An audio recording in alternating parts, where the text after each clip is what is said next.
പ്രിയ സുഹൃത്തുക്കളെ, നമ്മുടെ ഒരു കപ്പ് ചായ, അതിൻ്റെ ആ യാത്ര, ആ തേയിലയുടെ കഥ നമുക്കൊന്ന് കേട്ടാലോ? നമ്മുടെ ദിവസത്തിൻ്റെ തുടക്കം തന്നെ പലപ്പോഴും ഒരു കപ്പ് ചായയിലൂടെയാണ്. എന്നാൽ ആ ചായ നമ്മുടെ കയ്യിലെത്തുന്നതിന് മുമ്പ് എത്ര വലിയൊരു യാത്ര നടന്നിട്ടുണ്ടെന്ന് നമ്മൾ ചിന്തിച്ചിട്ടുണ്ടോ? നമ്മൾ ഓരോരുത്തരും ചിന്തിക്കേണ്ടതാണ്. ഒരു ചെറിയ ഇലയിൽ നിന്നും ലോകമെമ്പാടും കോടിക്കണക്കിന് ആളുകളുടെ പ്രിയപ്പെട്ട പാനീയമായി മാറിയതാണ് തേയില. ആയിരക്കണക്കിന് വർഷങ്ങൾക്ക് മുമ്പ് തേയിലയുടെ തുടക്കം എന്നാണ് വിശ്വസിക്കപ്പെടുന്നത്. ഒരു ചക്രവർത്തി ചൂടുവെള്ളം കുടിക്കുമ്പോൾ അടുത്തുള്ള ഒരു ചെടിയുടെ ഇലകൾ വെള്ളത്തിൽ വീണു.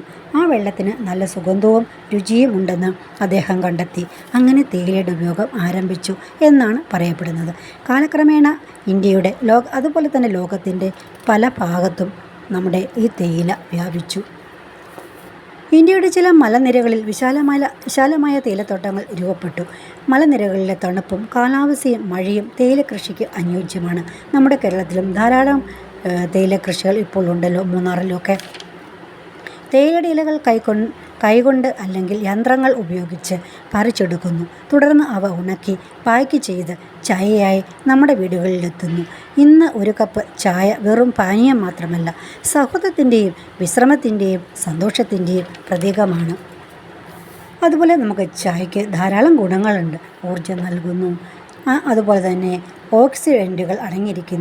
ആൻറ്റി ഓക്സിഡൻറ്റുകൾ അടങ്ങിയിരിക്കുന്നതിനാൽ ശരീരകോശങ്ങളെ സംരക്ഷിക്കാനും കഴിയുന്നു. ക്ഷീണം കുറയ്ക്കുന്നു, ശ്രദ്ധ വർദ്ധിപ്പിക്കാനും സഹായിക്കുന്നു, ദഹനത്തിന് സഹായിക്കുന്നു. ഒരു ചൂടുചായ മനസ്സിന് ആശ്വാസം നൽകാം. ലോകമെമ്പാടുമുള്ള കോടിക്കണക്കിന് ആളുകളുടെ പ്രിയപ്പെട്ട പാനീയമായ ചായ രുചി മാത്രമല്ല, ആരോഗ്യ ഗുണങ്ങളും നൽകുന്നു. എന്നാൽ എല്ലായ്പ്പോഴും നമ്മൾ കൂടുതൽ കുടിക്കുന്നത് അത്ര നല്ലതല്ല. ദോഷങ്ങളും ഉണ്ട്. ഗുണങ്ങൾ ഉള്ളപ്പോൾ ദോഷങ്ങളും ഉണ്ടാകുമല്ലോ.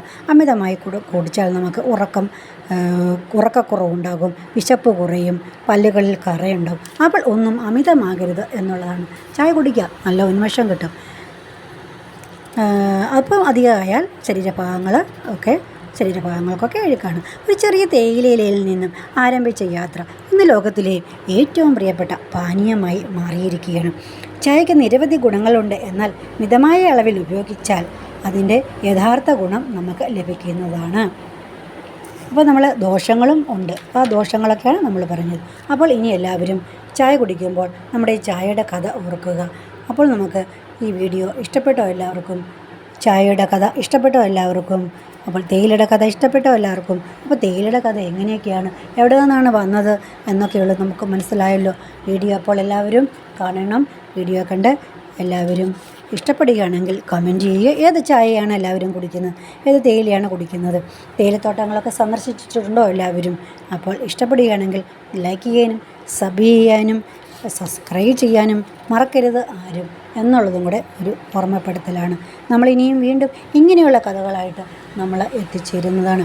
അപ്പോൾ തേയിലയുടെ കഥ, അതുപോലെ വേറെയും കഥകളൊക്കെ നമ്മൾ വീഡിയോയിലുണ്ട്. അപ്പോൾ ആ വീഡിയോയൊക്കെ എല്ലാവരും ഒന്ന് പോയി കണ്ട് ഇഷ്ടപ്പെടുകയാണെങ്കിൽ ലൈക്ക് ചെയ്യണം, സബ് ചെയ്യണം. പിന്നെ എന്തൊക്കെയുണ്ട്?